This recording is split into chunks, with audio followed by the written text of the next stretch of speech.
A musical episode has never been bad to me. It's never treated me the way that a man has, the way that my father has. Like, musical episodes have always been there for me. Not only have never let me down, but have lifted my soul and my spirit and my body, which is a lot. I was wrong. Musical episodes usually, also it's 1:13 in the morning, but I felt like I needed to talk about this. It's a few months too late, but I say this with a heavy heart, and with Told You So by Little Mix playing in my head, but just, instead of saying, never gonna say I told you so, it's just saying, I told you, I told you, I told you so. Heathers doesn't deserve this. I have a fan going in the background. It's obnoxious, and if it's too obnoxious, I might re-record this, probably not. So, Riverdale, I gave a lot of praise to their Carrie musical episode because that was immaculate. It was a 1 in a million when it came to that show. Things made sense, things came together, the musical numbers were beautiful. Veronica didn't annoy me with her tone. It's just Camila's tone. Is it does she say Camilla or Camila? I'm gonna go Camila. Her tone, it's just her tone. That's not the point of this, but again, anything I say about Riverdale is the point, because who knows what Riverdale's about. I watched the Heathers musical episode. I had watched all of season 3. That episode was the cutoff point for me. No, I'm a liar. It was the next episode was the cutoff point for me. I don't even know if I finished that episode, if we're being honest. The only good thing about the episode after the musical episode was Cheryl calling Edgar Evernever. Mr. Evernever is a yummy snack. And that Edgar Evernever is Chad Michael Murray. But, you can't really attest that to being good, because, he was in One Tree Hill. So, yeah. He doesn't sign on to a lot of good things. Also, he was in a Medea Christmas, which I forgot about until I was watching BET and it was on, and I was like, oh my god, that is Chad Michael Murray. Wow, crazy. It's like they took all of the irony and what made Heathers good out of Heathers. I understand the lyrical changes. They did the high school version of the show. I don't really care that much. The first time I heard it, I was like, this is stupid. And then I heard the reasoning and I was like, oh, okay, that's so fine, whatever. Some of the lyrical changes were just unnecessary. Like Veronica doing, I thought I was captain. I need to talk about Veronica in the first place being Heather McNamara. There was an interview that I watched because I was so eager for the Heathers episode, because I had seen the Carrie episode and I was like, you know what, this Heathers musical is about to be bomb. I played myself. Camila was talking about playing Heather McNamara, and she kept saying Heather McNamara. Veronica's playing, which is Heather McNamara. And I guess that was a foreshadow to how wrong this entire episode was going to be. Just the casting played me, really. I thought that we were gonna get more of the actual Veronica singing, Veronica songs. I don't mean Veronica Lodge, because I mean Josie, the actual singer of the show, singing Veronica's songs, a little storyline between her, Sweet Pea, and Archie, which I understand it didn't really make sense within the episode, but half the shit that happened in the episode didn't make sense in the storyline anyway. So Our Love Is God, I think, was the only time when I was like, okay, I'll let you have it. Candy Store, I would let them have it, but the fact that they gave it to no one that could hit the notes, why was toNi the choreographer? The choreography the entire episode was awful. The only good choreography was for Candy Store, when it was what Cheryl, Betty, and Veronica decided. Big fun. Okay, hold on. Let me say a few more things. Beautiful was awful. What's crazy to me is that they made the person who actually is like a Broadway hoe sound awful, but still be the best singer in the entire episode, which boggles the mind, really. Wait, did Cheryl say, did you have a brain tumor for lunch or breakfast? Did you have a lobotomy for breakfast? I think she did. Whatever, it doesn't matter. I rewatched the episode to make sure that it was bad. I was right. I didn't finish season 3. I know what happens. I have no desire to watch season 4 of Riverdale.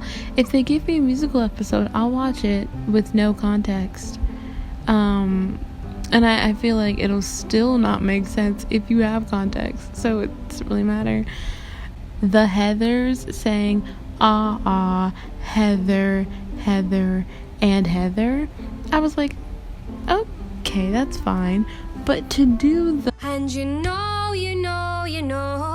this could be beautiful. Mascara, maybe some lip gloss, and we're on our way. Get this girl some blush, and Heather, I need your brush. To have that be just Cheryl singing it about herself, I know that they try to mirror it to what's happening in the actual episode, like it's a sitcom, but they did it so well with the Carrie episode. They did it so well by mirroring like the characters, who they were, with like their... It wasn't forced. It worked. Like, oh, big fun. The only good part of that were the West End lyrics. Don't get close, you might ignite. Veronica is on tonight. You know what really makes me wanna just slit my throat? I'm actually having That like awkward pause that was extra and not needed. Whoever did like the sound design and whoever recorded the vocals for this and mixed them deserves to be fired immediately, or just a stern talking to. I feel like the stern talking to was given after the Carrie musical. Not saying it's bad, but I'm saying there were some things that could have been better, and they made it worse. It was like it was sabotage. Like, but they still let it air, and they still continue to let it air, and it's on Netflix. Like, it's no changes, nothing to make it better. Like, it's that, like, that's just what it is. Like, the choreography is awful, the singing is terrible. Like, it's crazy to me that in this episode, we all know how I feel about Veronica singing. I don't like it. Veronica was the best singer in this entire episode. She was the only person I enjoyed hearing sing. That's how low the show sunk. And then there's Dead Girl Walking, which I feel so cheated because that's one of my favorite Heather's songs. It was the first one I knew all the words to. That and Candy Store, but it doesn't matter. But to not get my... The fact that I know Josie could have sang it is what really grinds my gears. Like, they could have definitely done an easy storyline with, like, Archie trying to sleep with Josie and Josie not being ready. Like, and then, they didn't need to make this unnecessary tension between Cheryl and toNi. They didn't need to. And you could say, well, it's because they broke up in the episode before that. They did that so that they could have a storyline for them in this episode. toNi wasn't even in the musical. The only song Josie got to sing is Fight For You, which is right now, because I listen to the Heathers musical just like, every now and then. So, like, usually, right now my favorite is Fight For You. I wasn't mad at it, even though, the Archykins sang. I was fine with it. What else was terrible about this episode? I mean, there's a lot. Oh, 17. You know, I said about the Carrie musical that they didn't give old dude not a note to sing. They trusted him with a lot of words. The Sprouse Brothers have been in Disney songs before, but being a part of the Disney Channel Circle of Stars does Nay make a pop star. I didn't mind him. I just wish that it would have only been Betty and Jughead, and that their storyline just their storyline in the entire episode was so unnecessary, where they could have just slipped Josie in. I think the biggest grievance I have is that Josie wasn't used to her full potential within this episode, and she was a Veronica, the main character in the play. Also, they didn't have a Martha, but actually they couldn't, because they're all too perfect looking, and real people and body types don't exist in Riverdale. So you know how I said I was fine with Miss Thang singing? Well, the tiniest lifeboat full of people I know.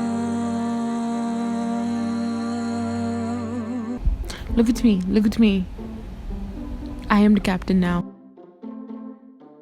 This show is written by a bunch of 12-year-olds who have a lot of axes to grind. Also, does Archie even own his guitar anymore? Or do we just act like that didn't happen? I think it's the latter. So this is the worst thing that's ever happened to me. I played myself by getting excited.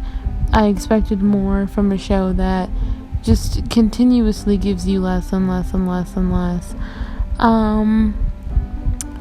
Really, really hoping it gets canceled after season 4. Bye!